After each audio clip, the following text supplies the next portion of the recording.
Meus queridos amigos, como é que vocês estão? Tudo na paz? A Sanepar divulgou seus resultados e a ação já abriu caindo mais de 2%.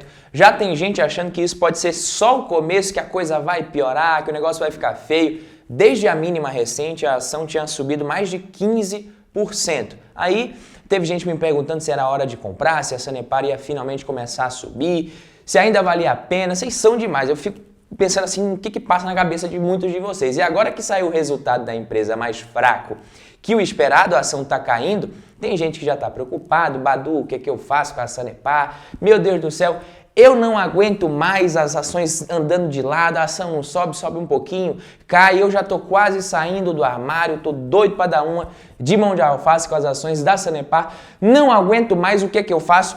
Fica tranquilo que eu vou responder todas essas dúvidas agora. Fica até o final do vídeo. Esse aqui é o vídeo mais completo que você vai ver sobre a Sanepar hoje. Mas antes de tudo, deixa o seu like aqui nesse vídeo. Quem já é de casa, deixa o like aqui, que já sabe que o conteúdo vai ser bacana. Se é a sua primeira vez, seja muito bem-vindo. E vamos começar aqui pela notícia que eu estava falando. Sanepar, SAPRE 4, tem lucro líquido de 275 milhões no terceiro tri de 2022, abaixo do esperado pelo mercado. É isso aqui que pega, galera, não é nem você falar que o lucro foi ruim ou a empresa teve prejuízo, às vezes o que pega mais é esse tal desse abaixo do esperado pelo mercado aqui. Então 485 milhões, segundo o consenso, é um valor bem acima desse lucro líquido de 275 milhões que a empresa divulgou. Agora vamos ver por que ela teve esse lucro aqui, o que foi que impactou nos resultados da empresa. Para isso a gente tem que dar uma olhada nos resultados, é claro, e a gente vê aqui, né, que a receita líquida da Sanepar, ela aumentou 8,4% em relação ao terceiro tri de 2021 e aumentou 9,9% no total, nos 9 meses de 2021, comparado com os primeiros 9 meses de 2022. O contrário, perdão, nos 9 meses de 2022, comparado com os primeiros 9 meses de 2021, subiu 9,9%. A empresa está investindo mais, investiu 36% a mais aqui, 37% na comparação ano a ano até então. O lucro líquido é que pegou, né? Tanto que eles nem colocaram um percentual aqui, só colocaram que saiu de 267 para 274. Você tem que ficar ligado no release, porque muitas vezes a empresa ela vai colocar o que ela quer, ela vai mostrar a narrativa que ela quer. Você tem que olhar as demonstrações financeiras e entender o que está acontecendo. Não vai ficar caindo em narrativa de release de resultados que a empresa divulga. A margem EBITDA aqui no terceiro tri de 2021, 44%, caiu para 40%. E no ano inteiro, na comparação ano a ano até então, de 44,4% para 38,4%. Então a margem EBITDA caindo, o EBITDA da empresa a gente vai ver também que não foi lá essas coisas. Mas como eu disse, o que pegou mesmo nesse resultado aqui foi esses 8,4% que a empresa teve de aumento na receita operacional líquida, enquanto os custos e despesas operacionais aumentaram 16,5%. Esse resultado aqui da Sanepar, se ela tivesse tido um aumento de 16,5% na receita, ao invés de somente 8,4%, só por conta disso aqui, o resultado líquido, o lucro líquido, ele já seria aproximadamente mais de 50 milhões do que o que foi. Ela já teria tido um ganho de 50 milhões a mais. Mas a gente vai ver que tem outras coisas também. E o que impactou nisso daqui, né? Por que as despesas, os custos e despesas operacionais aumentaram tanto? Os custos com o pessoal aqui, ela teve um crescimento de 21,9% em função de reajuste salarial, 10,8% em NPC. Nos materiais, ela teve um acréscimo de 44,3%, principalmente em material de tratamento, que representava 67,3% do total dos gastos com materiais no trimestre. Em energia elétrica, ela teve até uma redução decorrente pela redução da alíquota de ICMS de 29% para 18% sobre as faturas. E outra coisa que a gente precisa ver também é que quando a gente observa o resultado financeiro da empresa, ele foi melhor, 39,1% melhor. Ela tinha tido um prejuízo financeiro, despesas financeiras líquidas de 93,3 milhões em 2021, no terceiro tri, e no terceiro tri de 2022 isso foi só de 56,8. Ou seja, mesmo com essa melhora nas despesas e receitas financeiras, no resultado financeiro, o resultado líquido da empresa ainda não foi bom, ainda não foi interessante. E como eu falei para vocês, a margem EBITDA ela passou de 44,8% para 40%, impactada pelo crescimento dos custos e despesas operacionais. e a geração de caixa operacional no terceiro TRI foi de 563,5 milhões, redução de 0,2%, perdão, em relação ao terceiro TRI de 2021, ou seja, a geração de caixa operacional da empresa diminuiu. A Sanepar é uma empresa, né, que ela tem uma conversão de EBITDA em geração de caixa operacional interessante, né, é uma empresa interessante, por isso é um ponto positivo na minha opinião, mas o que a gente viu nesse trimestre foi justamente ela apresentando uma redução de 0,2% na geração de caixa operacional. Isso não é bom. E como eu tinha falado, o grande problema da Sanepar, o fator X na questão da Sanepar hoje, na minha opinião, é justamente as revisões e reajustes. Então a gente tem aqui a primeira fase da segunda revisão, ela promoveu a abertura de consulta pública, a gente teve também a aprovação do reposicionamento tarifário de 5,77%, depois teve o diferimento da primeira revisão tarifária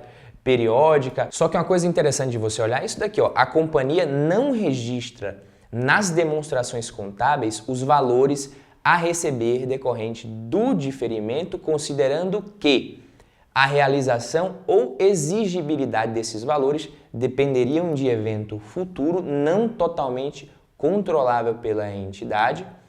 Não é praticável também saber, no momento do surgimento do direito a receber, quais são os devedores destes valores e o efetivo recebimento desses valores ocorrerá somente com a manutenção das concessões. E, continuando aqui em revisão tarifária, reajuste, a segunda fase da segunda revisão tarifária encontra-se em andamento, conforme a resolução AGEPAR 007, março de 2022. No início de outubro de 2022, a empresa Setap, após levantamento, conciliação e avaliação dos ativos da Sanepar, entregou o laudo contendo a avaliação da base incremental do período 2016-2020 e a movimentação da base de ativos da primeira revisão, o qual foi encaminhado à AGEPAR em 21 de outubro de 2022. E a AGEPAR vai analisar e nós vamos esperar o resultado dessa novela aqui para ver se o reajuste tarifário vai ser de acordo. Porque como é que funciona esse negócio de empresa de utilidade pública, pessoal? Serviços, empresas do setor de utilities. Como é que funciona? Setor elétrico, saneamento.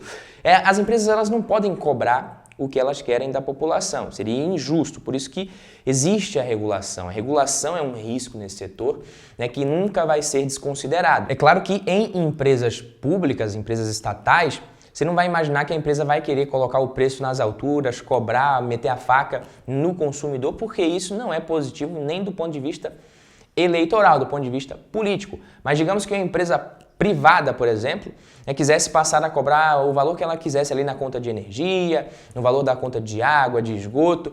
O tempo que você leva para construir uma empresa para concorrer com ela é muito grande, porque é um setor intensivo em capital. Então a população, o consumidor, ia ser meio que obrigado a pagar realmente o preço que a empresa quisesse. Por isso que esses setores precisam ser muito regulados. Então acaba que, na média, o que acontece é que a empresa cobra um valor que seja o equivalente ao necessário para cobrir os investimentos que ela teve e ainda ter um retorno. Só que ela não consegue fazer isso por conta própria. Ela simplesmente manda isso para a agência regulatória, no caso da Sanepar é a AGEPAR, e fala, olha, eu investi isso daqui no período, eu tive que fazer todos esses investimentos aqui, a AGEPAR vai analisar e vai ver, olha, realmente faz sentido, de acordo com tudo isso aqui que você gastou, que você investiu, o reajuste justo para você colocar é esse daqui, você pode colocar esse reajuste. Aí beleza, fica todo mundo feliz, todo mundo vai ganhar dinheiro, os acionistas, a população também que tem o serviço justo. O problema é quando a agência reguladora ela começa a dificultar esse repasse,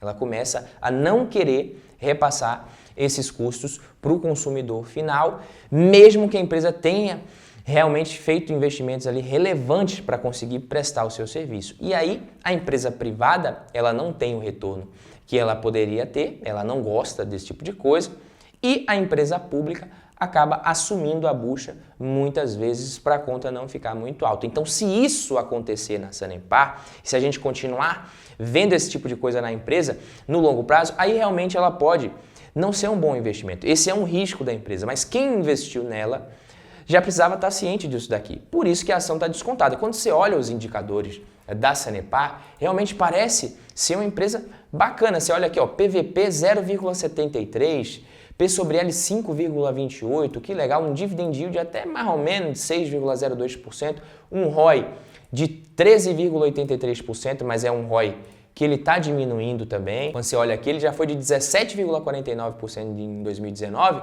e está caindo agora de 13,83%. Olhando para esses indicadores aqui, um P sobre L de 5,28, um ROI até interessante de quase 14%, um PVP de 0,73%, eu diria que a empresa ela está barata, a Sanepar está barata. Se ela mantiver realmente o seu crescimento ali de lucros, se os reajustes acontecerem, ela está barata.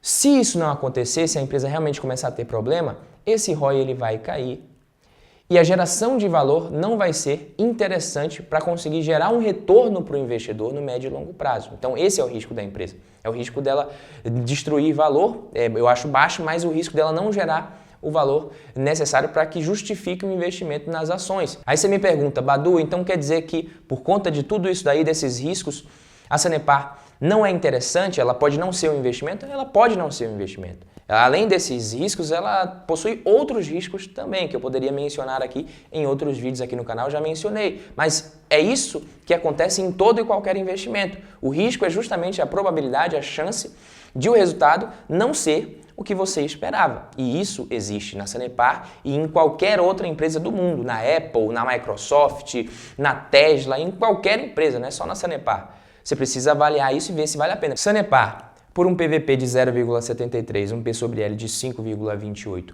Se a Agepar liberar os reajustes, as revisões de forma tranquila ali, do jeito que a empresa gostaria de receber, de forma justa, tá barato demais, tá de graça. Se continuar essa palhaçada, aí sim pode ser um mau investimento. Você precisa diversificar para se proteger disso daí e não colocar boa parte do seu dinheiro ou todo o seu dinheiro apenas em uma ação de uma única empresa, no caso da Sanepar ou de qualquer outra empresa, beleza? Esse foi o vídeo de hoje. Quem gostou, deixa o like, te vejo no próximo vídeo, tamo junto, valeu!